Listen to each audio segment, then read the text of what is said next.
રાજકોટ મહાનગરપાલિકા કે જ્યાં ફરિયાદોનો ઢગલો થઈ ગયો છે, હજારોની સંખ્યામાં ફરિયાદ આવી છે।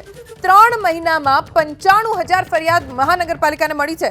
ડ્રેનેજ, દબાણ સહિતની 95,000 ફરિયાદ મળી, 3500 ફરિયાદોનો નિકાલ હજુ પણ બાકી છે। રાજકોટ મહાનગરપાલિકાના કોલ સેન્ટરમાં અત્યાર સુધી ડ્રેનેજ, દબાણ સહિતની 95,000 ફરિયાદ મળી છે। આ આંકડો છેલ્લા 3 મહિનાનો છે। 3500 ફરિયાદોનો નિકાલ હજુ પણ બાકી હોવાની જાણકારી પ્રાપ્ત થઈ છે।